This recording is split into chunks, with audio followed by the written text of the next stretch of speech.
measuring how long you want the skirt part of the dress to be, I chose 7 inches by 16 inches because I liked the length of it.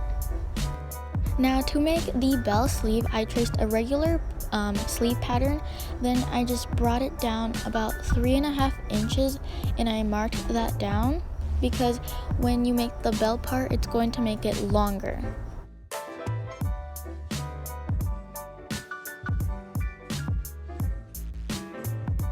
Now for the bell part, I'm going about 3.5 inches again to the outside part, and then I'm just going to curve it and do the same on the other side.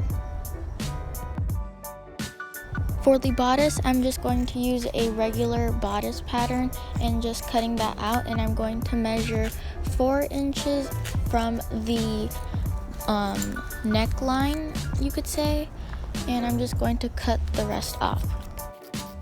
Here you can just see me cutting off the inches I said to cut. Then I just went ahead and cut a rectangle piece of fabric, and now you're just going to want to hem all your pieces.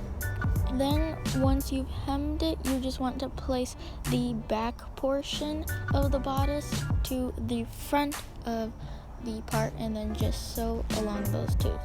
Once you're done, it should look something like this when you open it up. Go ahead and grab your sleeve and just put it along the I don't know how you could say it, the U part of where you opened, and then just sew along there. With your rectangle piece of fabric, just sew a straight stitch across the entire fabric.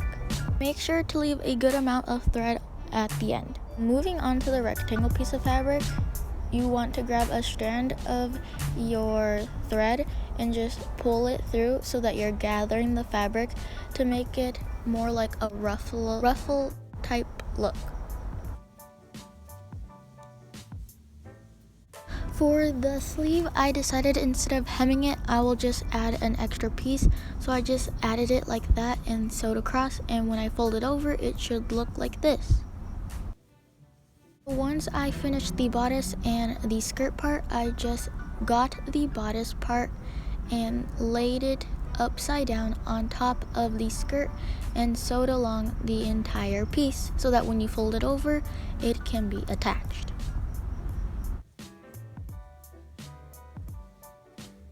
Then I just did a zigzag stitch so that it wouldn't fray. Once you've sewn the two pieces together, flip it inside out and put it together and sew only the two skirt part together, if that makes any sense.